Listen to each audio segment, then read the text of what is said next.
Good evening, everyone. Welcome to this Monday's special webinar series on Teaching Professional Olympiad.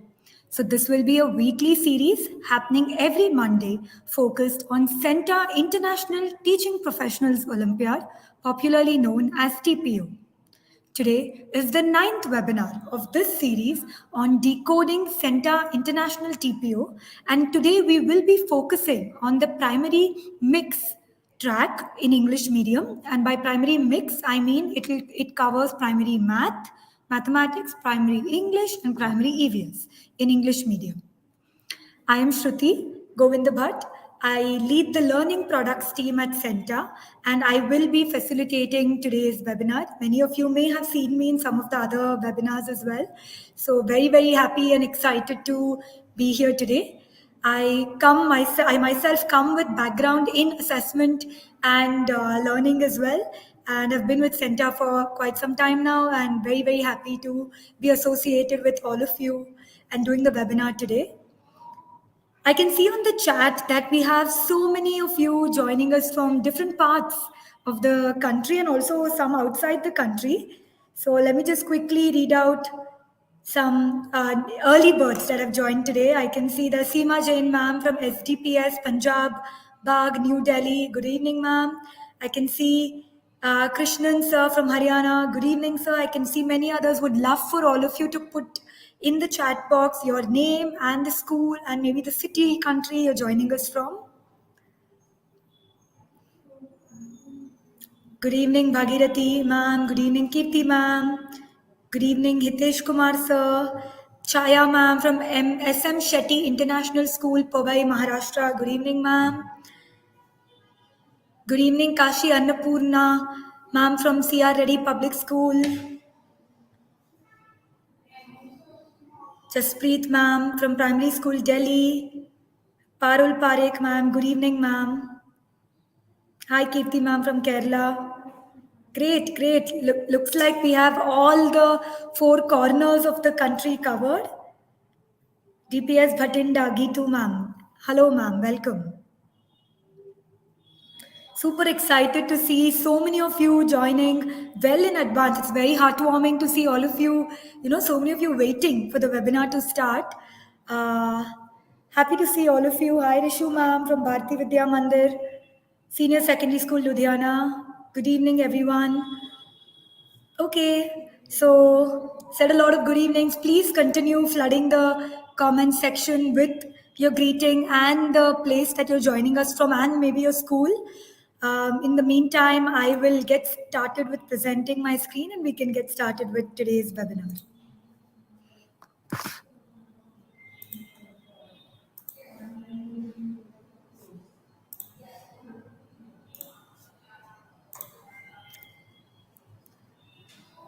Great. So I'm hoping that my slide is visible to everyone. Please put a few quick yeses on the comments and then we can get started.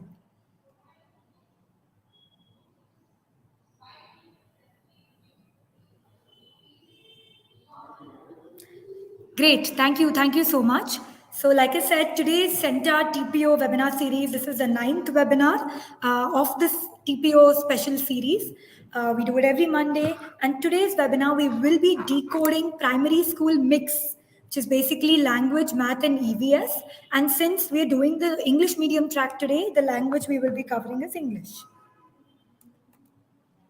Okay, so to begin with, as many of you might already know, we are in the 8th year of CENTA and the 8th edition of the CENTA International TPO.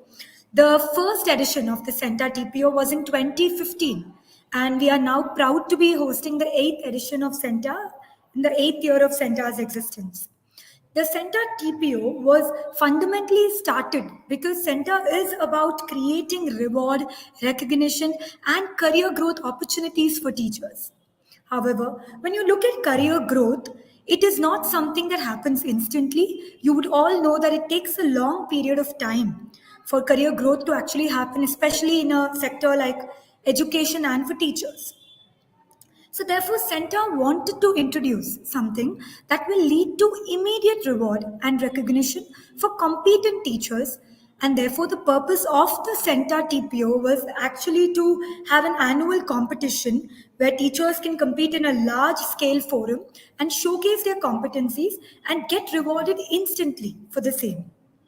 We have been fortunate over the years to have great partners, distinguished partners like Reliance Foundation, Education World, and many others who have supported us in this initiative year after year and provide us with rewards and recognitions for winning teachers that truly serves the purpose of this international competition. In today's webinar, we will be covering the following: a quick short overview of CENTA International TPO and to show how far we have come through the years. Bit more specific details about the prelims. I'm sure most of you want to know format, mark scheme, the competencies covered, etc. We will be covering that, and we will be delving even more in detail when we actually unpack questions of the primary school mix track, which we will be doing using sample questions. And in the end, we will just share a one stop shop kind of page that we have created for people to prepare for CENTA TPO this year. So we will share a bit of details about that and also a bit of logistical details of how to register for the TPO, etc. So this is what today's agenda is and what we will be covering in today's webinar. On that note, let's get started. So CENTA TPO, many of you might know, started way back in 2015 during the inception of the organization itself. And at that time when we started, we were only in 7 cities. Cut to 2019, we were in 75 cities in 2 countries.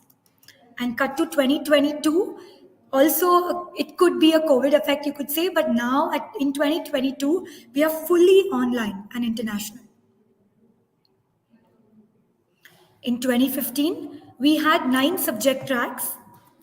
In 2022, we have almost gone 4 times and we have 34 subject tracks to offer this year, and it's counting. Actually, we have added 3 new tracks as well. So we do have 37 subject tracks this year. Some of the new tracks include primary school EVS, Hindi language, lots of Hindi tracks this year, co-curricular and more. 2015 to 2020, we only had MCQ questions in our assessment in the TPO. 2021 onwards, we slowly realized the need and requirement for a video component that actually records how the teacher is teaching in a spontaneous and live situation or environment, and which is why videos were included as well. So the current TPO test has 2 main components: the MCQ test as well as the video test, and this is mainly the prelims that we're talking about. So, in a nutshell, the CENTA International TPO is fully online.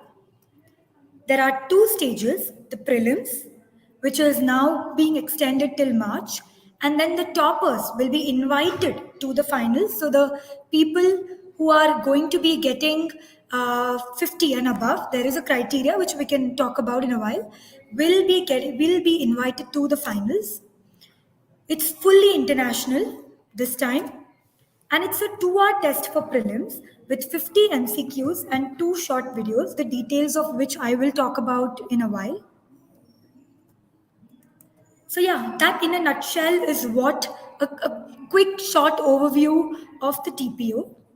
So I'll just pause here for a second and then we'll move on to the next part of today's webinar, wherein we talk a little bit more about our partners, the prizes, benefits. I'm sure most of you are interested in that information as well.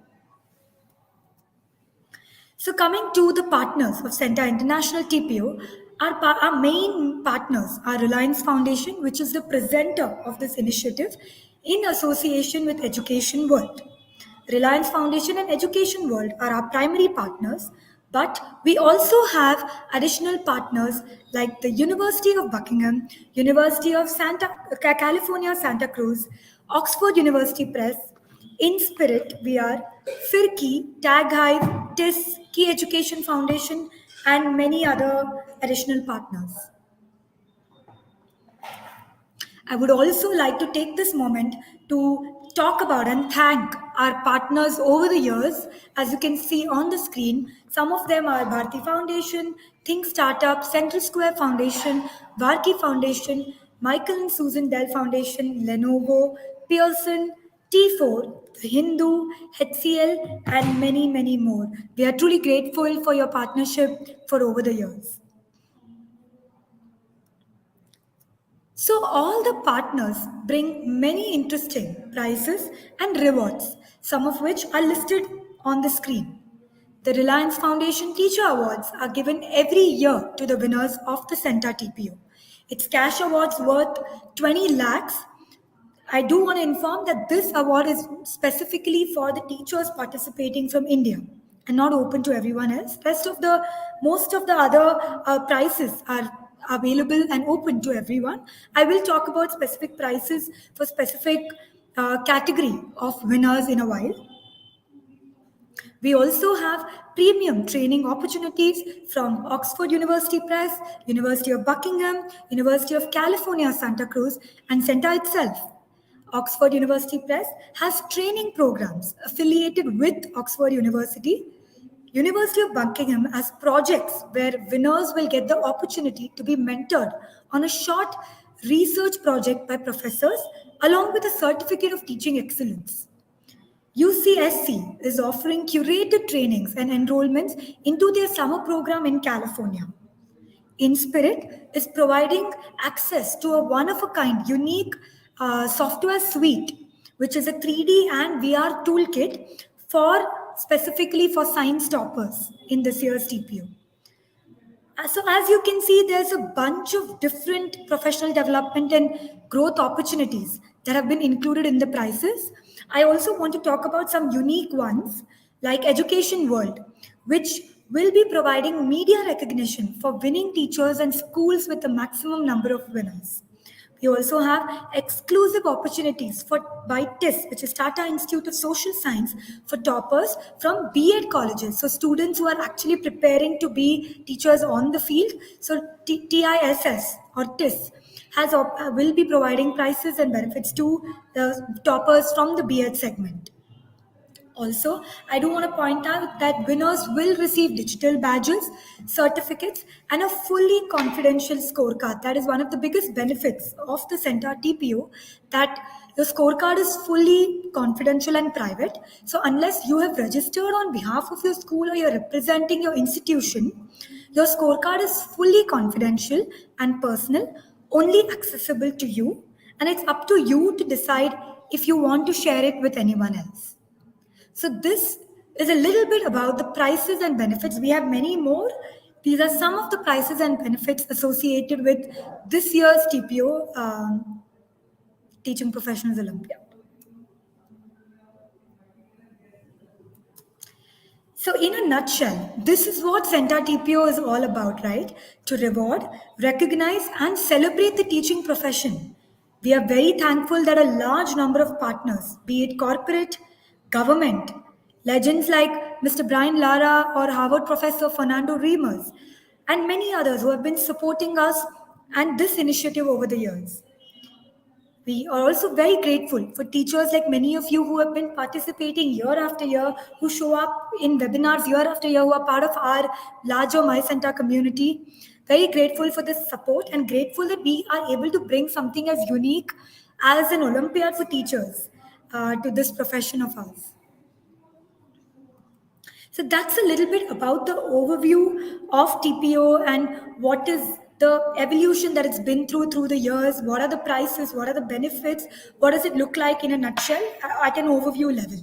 Now, just deep diving a little bit into the specifics, let's quickly discuss the format of this year's TPO. So the TPO prelims, which I will be talking about in today's webinar, and the sample questions, everything we are doing today revolves around the prelims. So the TPO prelims, like I've mentioned earlier, has 50 MCQ and 2 videos and is a total of 100 marks. Now let's quickly look at what is the split of these 100 marks. So the multiple choice questions are 50 questions for 75 marks. So 75 marks, 75% of the test is the multiple choice questions. The video assessment or the verbal communication test are 2 questions for 25 marks. Now, this is the broad split of the TPO prelims. Let's break this down even further. So let's look at the multiple choice questions first. So the multiple choice question has a total of 4 sections, as you can see, which is the subject expertise, which has 20 questions of 30 marks. Then you have subject pedagogical content knowledge, which are 8 questions for 10 marks. Then you have common pedagogical questions, 12 questions for 20 marks. And then professional competencies, 10 questions for 15 marks. So we will be looking at examples of some of these questions, and also some of them that are not covered in today's webinar are covered in earlier webinars. So please go have a look at those. But we will be giving you a flavor of questions across this, and we will also be talking more about how you can find more such sample questions to prepare for TPO towards the end of today's webinar. So this is what the multiple choice question test comprises of: 4 sections: subject expertise, subject pedagogical content knowledge, common pedagogy, and professional competencies. So this is a total of 75 marks. 50 questions, 75 marks. Coming to the video assessment, also known as the verbal communication test, there are 2 videos, like we mentioned, that you need to record. Video 1 is a subject-specific verbal evaluation, which is for 15 marks. Video 2 is a subject-agnostic verbal evaluation, which is not related to your subject.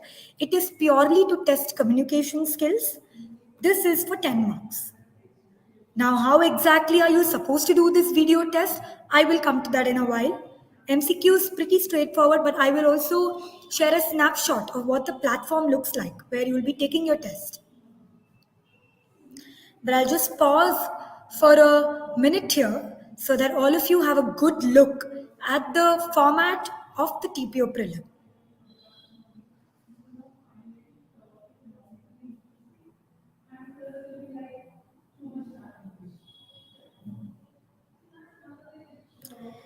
Great. So I'm going to move forward now. Like I promised, as I mentioned that I'll be showing a quick snapshot of what both components of the test looks like. So this is what the multiple choice paper looks like: 50 questions, 75 marks, 90 minutes, 1.5 hours, right? So this is the 4 sections. And below you can see a screenshot of what actually it looks like. So Aeon is the platform on which you'll be taking the test. So you can see that your candidate name, your candidate ID will be visible, your timer. So you can clearly see a timer that tells you how much time you have remaining, how much time has lapsed. And you can even clearly look at the left at the section you're currently attempting. And it's very straightforward. You have a question, you have 4 options. All the questions have 4 options in the MCQ test. 1 correct answer, 3 are incorrect, right? And you can even clearly see it talks about how many you have attempted in each section, and you can toggle between the sections. That's the best part. It's quite flexible that way. So if you feel like I want to come back to this question later, you can feel free to do so. So this is about the MCQ test, quite straightforward. Coming to the verbal communication or video assessment test, like I mentioned, there are 2 videos. One is for 15 marks, one is for 10 marks, a total of 25 marks. And how this works is on a platform called Zoom. I'm sure most of you have used Zoom for doing your meetings, for doing webinars, workshops, for doing your classes, online classes. So we use Zoom to conduct this verbal communication / video assessment test. So how it works is you are invited into a Zoom meeting, you get the link. So once you join the meeting, you are assigned a specific SME, subject matter expert for your subject, and they will be asking a question spontaneously to you. The video 1 will be the first question. And we will be looking at samples in today's webinar for the primary track. But just an overview of what it looks like is you will be given a question with 3 options. You can pick any one topic option to prepare for the question. You get 5 minutes to prepare, and then you get 5 minutes to present. At the end of 5 minutes of your presentation, we ask you to stop and we move on to video 2.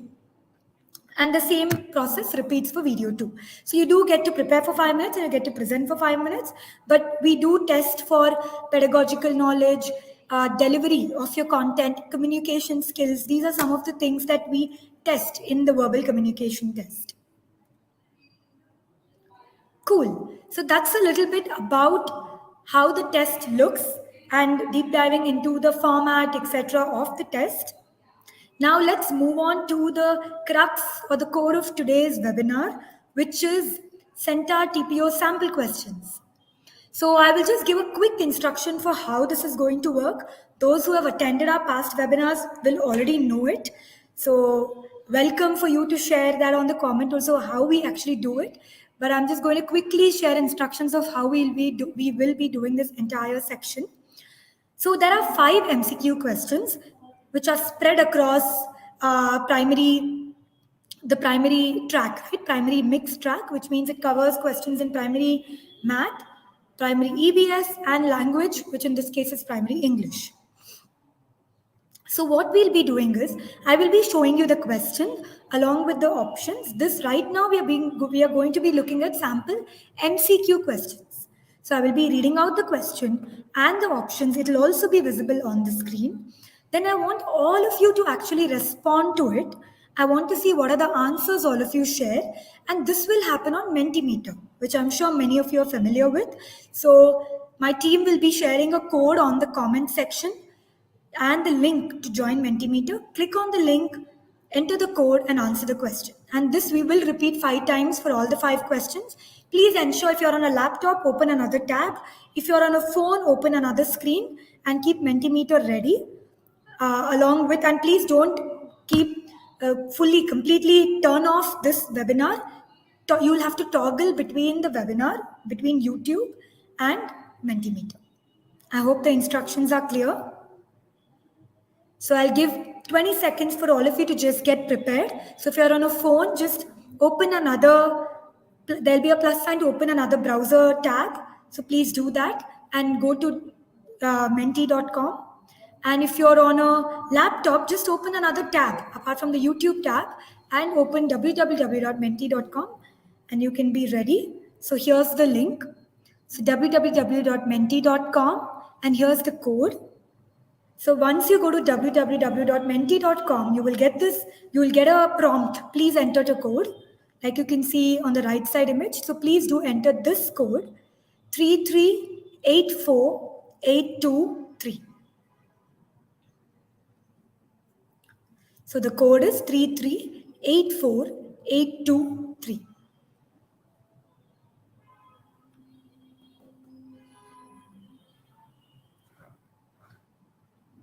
Great. So I'm assuming that most of you are on Mentimeter. You can give me some yeses on the comments.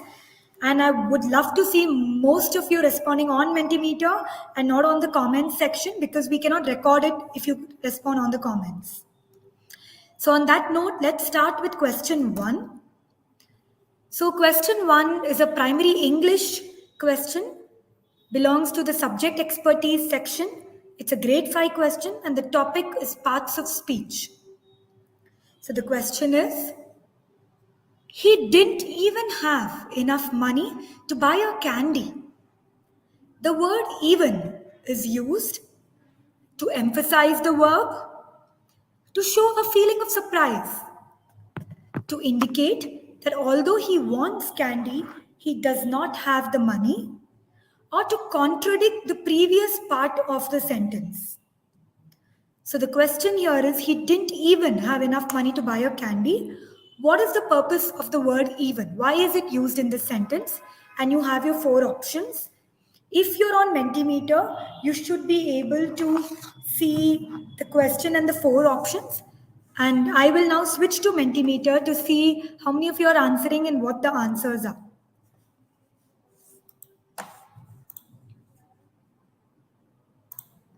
Okay.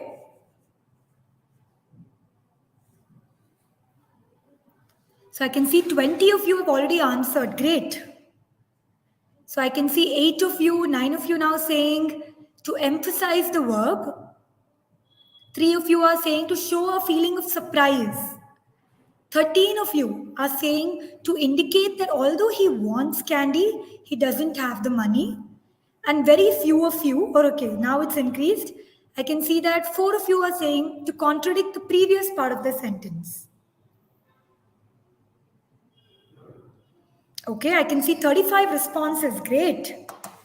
I'll wait for another 5 seconds. We'll wait till it maybe goes to 40, 50, and then we will look at what the correct answer is and why it's the correct answer. So this is clearly a question on parts of speech. It's a primary English question, grade 5 question, and of course it is purely testing subject expertise, so it belongs to section 1, subject expertise. Okay, so I can see 16 responses for A, 24. So C seems to have the highest, 25 now. And B and D seem to have less responses. Okay, we have 52 responses. Great, great, great job, everyone. All teachers.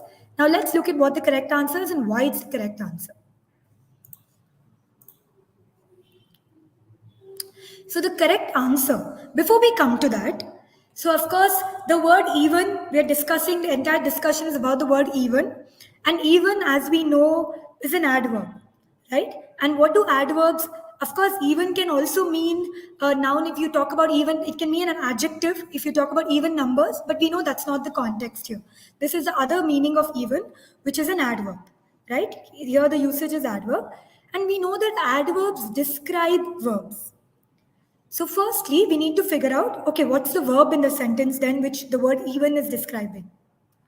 So using this as a starting point, let's look at what the correct answer is and what the incorrect answers are. So the correct answer is A. Like I think this, it was a second majority. The first one was C, but I think a good majority of you had picked A to emphasize the verb. So adverbs are used to put more emphasis on the verb being used. And here the verb is have. So HAVE, it's a myth. Many people assume that's not the verb, but that is the verb that's being used here. And or rather there are other verbs, like buy is also a verb, but in this sentence the word even is describing the verb have. And which is why even is used to emphasize the word have. That the person, he didn't even have enough money to buy a candy. Why are B, C, and D incorrect now? Let's quickly have a look. So B is incorrect but it's close. It's incorrect, but it's close. It could be a feeling when you're saying it, right? He didn't even have enough money to buy a candy. The speaker may have had any type of emotion. It could have been surprise, that's left to assumption. It could have also been disgust or like shock, that's left to assumptions. So while saying a sentence, right, it's not clear, and therefore we cannot assume that it was said with a feeling of surprise. Therefore, the more logical and clear correct answer is A. But B is close.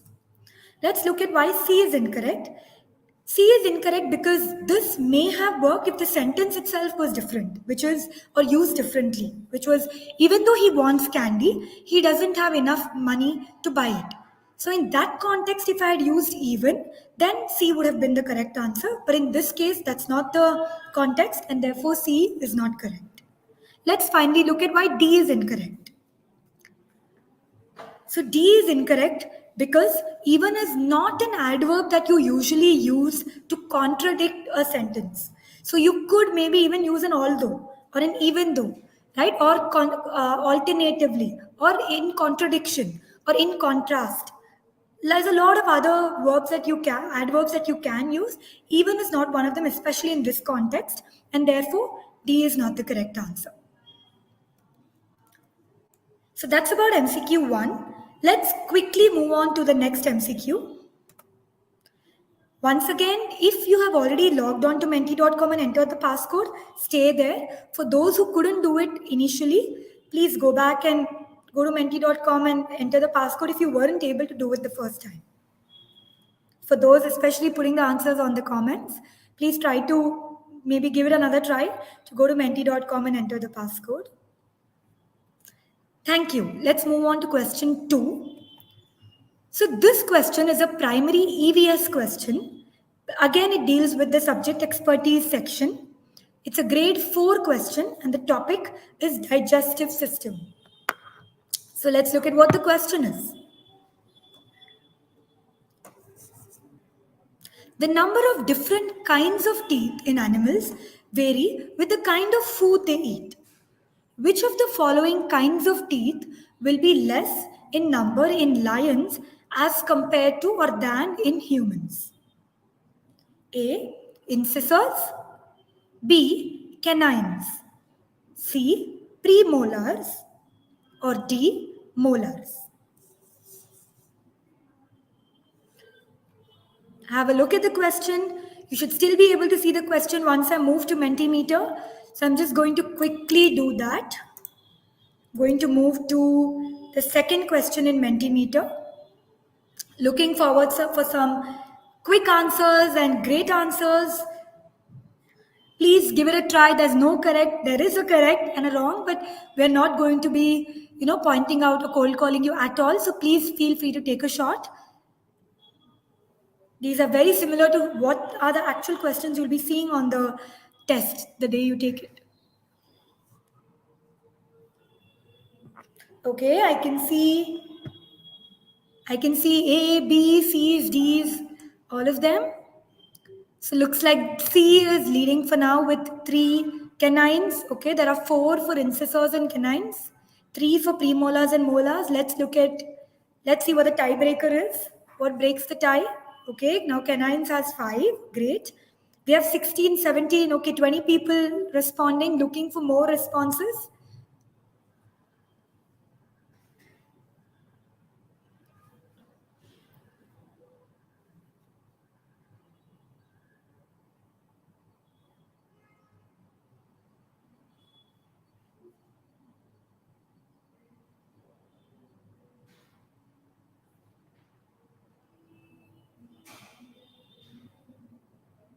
I can see we have 30 responses. Great.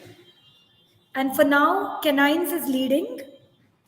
Okay. And molars. Okay. Okay. Again, we see a tie. Incisors and premolars have 7 and 7. Canines and molars have 9 and 9. Looking for more primary teachers to take a shot at this.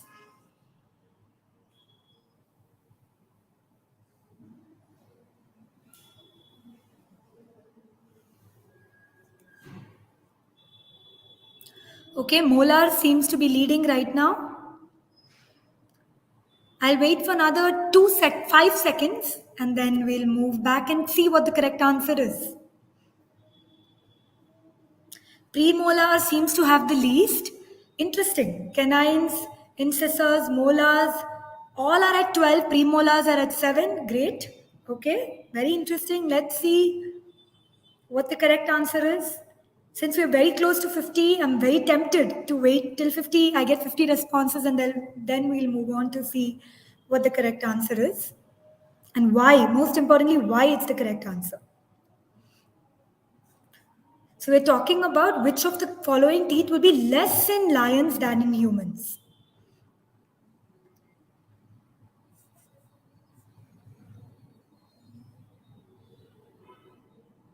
Okay, so I guess I've got my 50 responses in. Yes, I have. And incisors and molars. Okay, molars is now leading at 16. So most of you have picked molars and 15 of you have picked incisors. Let's see what the correct answer is.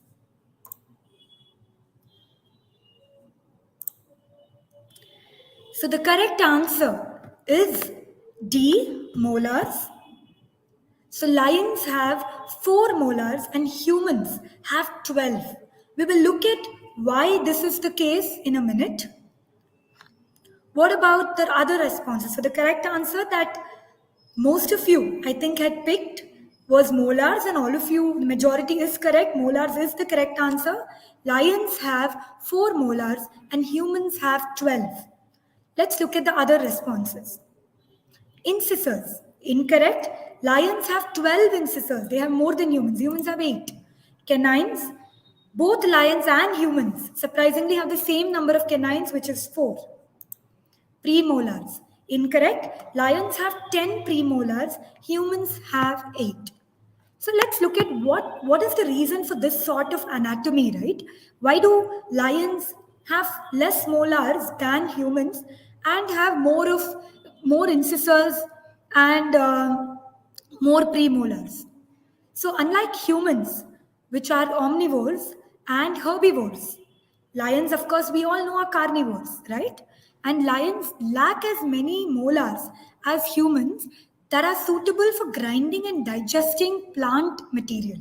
So, molars and premolars are mainly used for grinding and digesting plant materials, and lions, as we know, are carnivores that don't have plant, which is why they have less molars than humans. We use our molars for grinding and our incisors and canines for ripping and biting into our food. So, this is the function of different types of teeth that we have. Lions have 12 incisors and 4 massive canines that they use to grab and hold on to fleeing prey, pull food, and scrap meat from bones. The premolars and the molars of the lion, they basically perform the same function, which is cutting the meat. They perform the same, and they are grouped together and also known as carnassials, interestingly. So, which is why lions have more of incisors and 4 massive canines and less number of molars, because premolars and molars in the lion does the same thing, which is cuts the meat. And what's more important is for them to be able to bite into the food, pull food, scrap the meat from the bones. All of this is more important, which is the function of incisors and canines. Great. So we are done with 2 questions, 3 more to go. Let's move ahead. Same drill. If you have not been able to log in, please do this. If you have, then please be patient and wait. I will switch screens and move to the 3rd question on Mentimeter in a minute. Till then, please read the question on the screen. So as you can see, we are done with 1 English, 1 EVS. This is a primary math question. And this belongs to the section 2 of the TPO Prelims MCQ, which is the subject pedagogical content knowledge section. It's 4th grade, topic number sense. Which of the following activities is the most appropriate to teach number sense to students? These are 4 questions or exercises or activities. Which of the following is most appropriate? A. Guess how many liters of water can be filled in a given bucket. B. Arrange numbers in ascending and descending order. C. Guess how many students of your size can fit in this room, in a specific room. D. Use blocks to show numbers as hundreds, tens, and ones. So this is your question.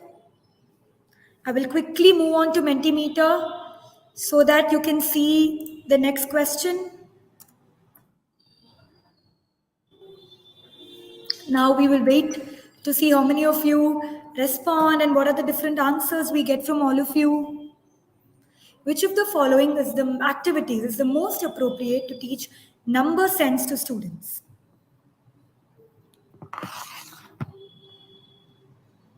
And maybe I'll not wait for 50 responses now in the interest of time. So I'm just going to wait for 20 responses and then we move forward. Okay, I can see that most of you are picking D, which is use blocks to show numbers as hundreds, tens, and ones. Okay, we have passed 20. I'll just wait for 25 and then we'll go look at what the correct answer is. C seems to have the least number of responses. D seems to have the highest. Okay, I'm sorry, I need to move back. So I'm just going to, please feel free to continue responding. This screen will still be visible, but let's move on to what the correct answer is. So the correct answer for this question is C. Guess how many students of your size can fit in this room? So plain and simple, the operational word or phrase here is number sense.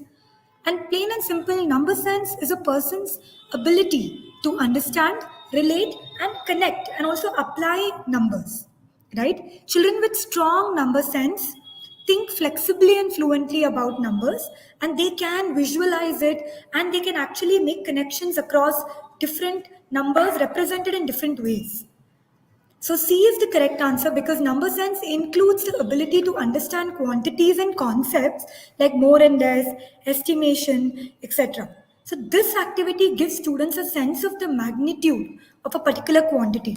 So as you can see, they are supposed to not just imagine, visualize their own size and then visualize, okay, my size, visualize the size of the room and then make a connection between size of themselves and the size of the room and therefore how many can fit, right? And which is why this is the most appropriate. We are not saying the others are not appropriate, but this is the most appropriate. Let's look at why the incorrect options are incorrect. A is incorrect because clearly this is focused more on volume sense rather than number sense, and therefore it's not a preliminary skill that's covered at this point in number sense. It's covered later when you're, maybe if it was about measurement sense or volume, then this would be the most relevant one there. B. B is incorrect, but it's close. Because yes, you are trying to form a connection between numbers to see which is a bigger number, smaller number, more, less, etc. But this is more on procedural fluency, right? Like we all know that in primary grades, when we have numbers and we tell students arrange in ascending, descending, a lot of it is also to do with procedural fluency rather than intuitively trying to build number sense in them. So, which is why B is close, but it's still incorrect. It's not the most appropriate. D. D is incorrect because, which interestingly most of you picked, but D is the most incorrect because asking students to do an activity like this, it does not mean that they understand the meaning of number sense at all. Or picking anything that's a hands-on activity does not mean, oh, students now have number sense. This is more like students are able to make a correspondence between and they're able to connect objects to numbers. But it does not really mean that they have number sense. So, which is why D is definitely not the correct answer, even though most of you picked it. Maybe because you saw that there are numbers, hundreds, tens, and ones being used, but I think the misconception could be the understanding of what is number sense itself, right? So D is incorrect, and C is the correct answer. Okay, let's now quickly move on to MCQ4. Same drill, www.menti.com. The code, if you haven't already logged in, if you have, please be patient. I'll quickly, in a minute, display the question on Mentimeter. Okay, so this is a fun primary English question, which again belongs to section 2, which is the subject pedagogical content knowledge. It's a grade 2 question and it belongs to the reading and comprehension strategies topic. A grade 3 teacher uses fun names for different reading strategies. Example, Chunky Monkey, for asking students to break words into chunks they already know. So that strategy popularly is known as chunky monkey, but basically the teacher is asking students to break words into chunks they already know, somewhat similar to asking them to segment, right? Which of the following words is most appropriate for the teacher to include in the exercise? Read words by using chunky monkey. So, which of these following words is most appropriate, or rather, we'll see almost 100% success or hit ratio with students use a chunky monkey to try to decipher what the word is. So, which one do you think is the most appropriate? Again, we're not saying the other words are not appropriate. Key phrase being the word rather being most appropriate. So think about it. Lot of TPO questions will be most, least. So that means the other options are not incorrect, but they are just not the best or the most appropriate one. On that note, I'm quickly going to go to Menti and let's look at what is it that all of you are responding.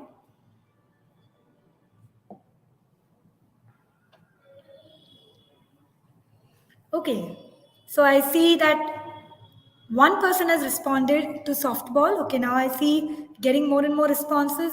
Some are picking basic, some are picking softball. Softball still seems to have the highest number of votes.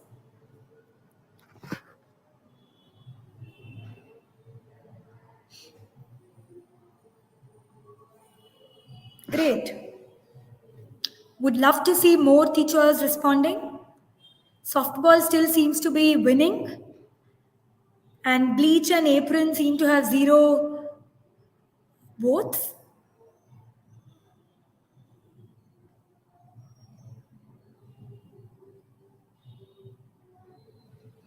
Okay, so I can see 15 votes for softball, 1 for bleach, 4 for basic, 0 for apron. Question is, a grade 3 teacher uses fun names for reading strategies. Chunky Monkey for asking students to break words into chunks they already know. Which of the following words is most appropriate for the teacher to include in the exercise? Read words by using Chunky Monkey. So I can see that softball seems to have the highest number of votes and apron seems to have the lowest. Okay, so let's quickly go back and see. I can see 33 people have responded, so I'm going to go back and let's see what the correct answer is. So the correct answer is A, softball, which most of you have picked. So congrats. So Chunky Monkey is most useful to actually help students decipher compound words. Now, what are compound words?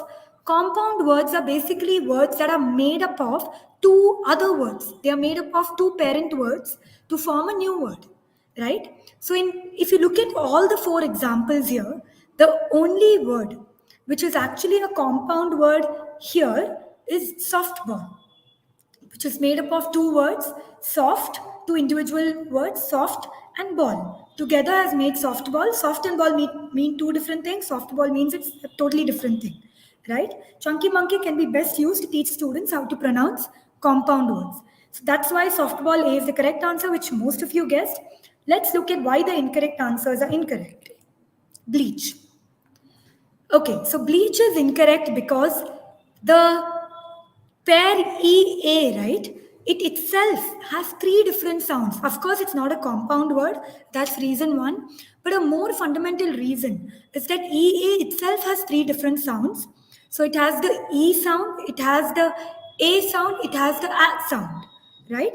In this case, it is the long E sound. In bleach, EA has the long E sound. So students may not be able to pronounce the word correctly using Chunky Monkey. There's high probability that students may pronounce bleach as bleach. So it'll become bleach instead of bleach, right? So it's not the best or most appropriate word. It's not incorrect, it's not doable, but it's not the most appropriate. Basic. Similar reason. So in basic, A has the long sound, which is A and not A, right? So a student using Chunky Monkey may pronounce it using the short A sound. So they may say basic instead of basic. And in softball, even if softball was not a compound word, right? All of them have their short sound right? So which is why that becomes the correct answer. And of course, it's a compound word. So, and like we said, Chunky Monkey is about asking students to break words into chunks they already know. Now coming to apron. Again, the problem with apron is that A has the long A sound A. So a student using Chunky Monkey may pronounce it using the short A sound, which is why apron is also incorrect. So this is about MCQ 4. Now coming to the last MCQ for today. I'm loving the participation. I want to see highest participation in this last question. So again, you know the drill. If you've not done this already, please do this. If you're already on Menti, please be patient. Please wait there. Let's look at the last question.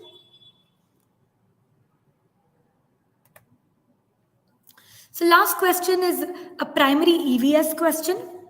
Section is subject pedagogical content knowledge. Again, a PCK question, section 2. A grade 4 question. And the topic is light and shadows. Miss Fatima taught about light and shadows to her students of grade 4. One of her students says, then why can't we see shadows during the day when there is a lot of light?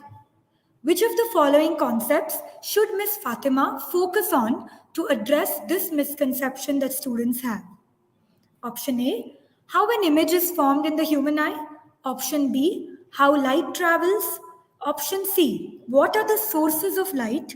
Or option D, how day and night occur. So basically, the teacher has taught something, student has a misconception. What topic should the teacher teach to remediate that misconception? These are your four options. I'm now quickly going to switch to Mentimeter so that all of you can attempt, and then we will come back and discuss the correct and incorrect options.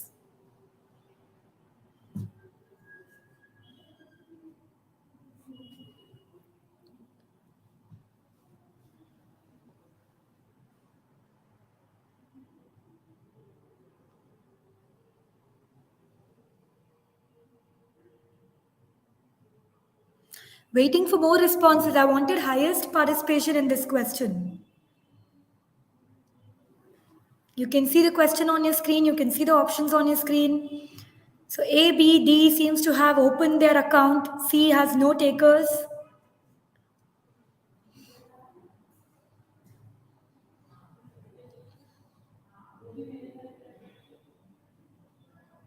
Okay.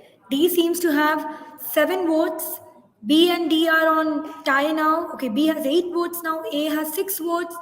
And C has 3 votes. I'll wait for another 10 seconds and then we will go check what the correct answers, what the incorrect ones are.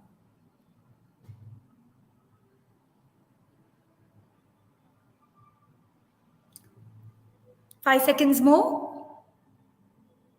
I can see that B is clearly leading. Highest number of votes. Very interesting. Let's see what the correct answer is in 3, 2, 1, and we go back.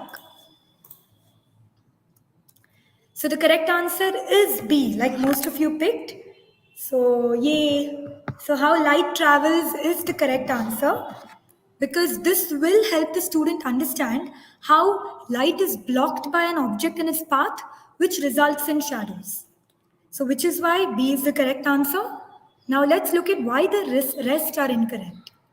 So, A is incorrect because this will help students in maybe topics like reflection, refraction, etc. Because that's the principle around the human eye, right? Image being formed in the human eye. So I think it's more relevant for that, which is a higher concept. Of course, it's not covered in grade 4. It will not clarify this fundamental misconception students have. It will maybe confuse them further, right? Because it's about a concept that's to be covered in a later grade. This will not help students in understanding why we do not see shadows when there's a lot of light. What about option C? This is a totally different subconcept and does not address the asked question. Sources of light is not really related to this misconception, right? Even though it's about light, we get that. Option D, incorrect, because this will not help students in understanding why we do not see shadows when there's a lot of light. Option D is actually more like a post concept that can be taught to students to reinforce the concept of how light travels once we, remediate this misconception, right? Because concepts like day, night, eclipse, etc., these are all real life applications of this concept of light and shadows. So this is more like a post concept or something that can be used to reinforce an application of light and shadows, but definitely not a topic to be covered to remediate, right? So great. On that note, we are done with the MCQs for today. So let's just quickly now move on to the video assessment or the verbal communication test. So like I mentioned, there will be 2 videos. Video 1 is subject specific. So this is exactly how the person, the center person or the SME who will be in the session waiting for you. You will be assigned to a SME and they'll be waiting for you. And when you join the session, this is the first thing they will be telling you. They'll be giving you some instructions, and then they will be telling you about the fact that now you will be starting with your first question, 15 marks. You will get a question like this. Choose any one of the following topics for introduction in your classroom, and you'll get 3 topics. You can pick any one topic. Like here, you have like and unlike fractions, degrees of adjectives, and photosynthesis. You can pick one topic. You can prepare for 5 minutes. You get 5 full minutes to prepare after you have been presented this. And then after 5 minutes of preparation, you get to present for 5 minutes. So you have to actually show how you would introduce the topic to your students. So this is the subject-specific verbal evaluation. We mainly test for your pedagogical skills, your subject knowledge, your delivery of content, and your basic communication skills in this question. Then comes video 2, which is a 10-mark video, and this is subject agnostic. So you can see this is very generic and some topic that's related to education broadly, right? So choose any one of the following topics and share your thoughts. Does use of technology affect student learning? What steps can you take if parents of a student are not attending scheduled parent-teacher meetings? When should skill-based education begin for students? So these are all 3 different topics. You can pick any one topic of your choice. Again, prepare for 5 minutes and then present for 5 minutes. So this is how the video test assessment looks like, and this happens on Zoom. So I'll pause here for 10 seconds so that you have a quick look, and then we will move on to the last section of today's webinar.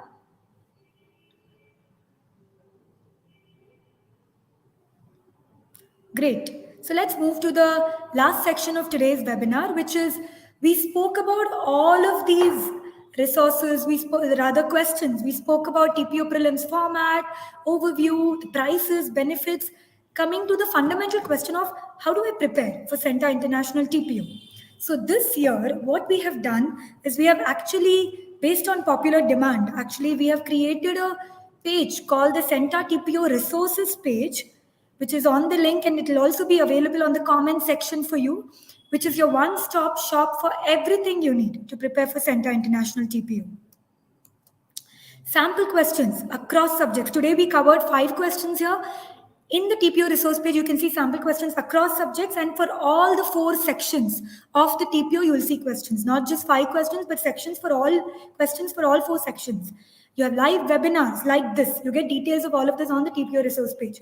Recorded webinars and other free learning resources. Guides to prepare for the international TPO. Curious Corner with new resources added every day. And many more things. We even have a detailed demo of the video assessment test. We also have instructions for how to come prepared for the MCQ test. So we have a lot of these in different sections of the page. So please feel free to explore the TPO resource page. I can also show a quick glimpse of the page. So this is how it looks. You can see the live section, all the webinars that are happening. You can look at sample questions across tracks. So if I go to senior secondary school, I can see all the senior secondary school subjects here, and I can pick and go through the sample questions. I have the syllabus as well. So many of you, constant question we get asked as syllabus and sample questions.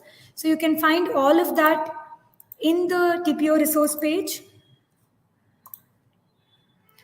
Then there's focused prep section, wherein you can find instructions for how to do the TPO. It's taking a bit of time to load.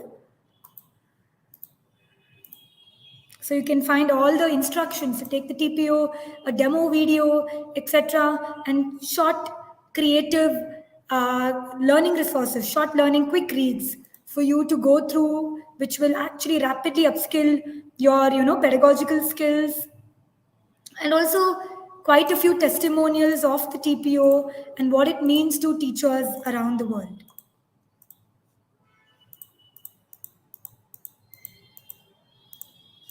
It's taking a bit of time to load, but anyway. Yeah. So that's about the TPO resource page. And now coming to the last part, now that we have told you everything that you need to know, how to register for the CENTA International TPO. Simple, 3 steps. Step 1, go to this link. Again, you'll see it on your comments section. CENTA.org TPO 2022. Click on register now.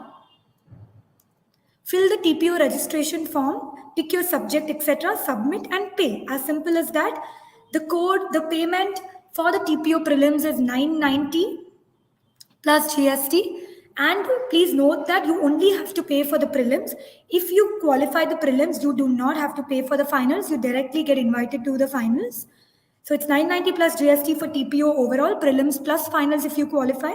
And the exciting part is we actually have a 10% discount, a coupon code just available for today. So till end of the day today, this will be live. The code is TPO December DEC 26. So TPO DEC 26 for a 10% discount. Please avail this discount and fill it. When you're filling the form, you get a section to fill a discount coupon. Please do that, and you will get a 10% discount. So looking forward for many of you to take advantage of this discount coupon and register for the TPO. And on that note, we come to an end to today's webinar. Thank you so much, everybody, for joining today's webinar, for being great audience, for seeing some of, I saw some of the highest participation even on Mentimeter. Great job, everyone. Thank you so much. Have a great evening. Good luck for the TPO for those appearing. Good luck to those who have already taken the TPO. And please do spread the word, spread the message to all your colleagues. Look forward to seeing all of you in all future webinars as well. Good evening and have a great rest of the day.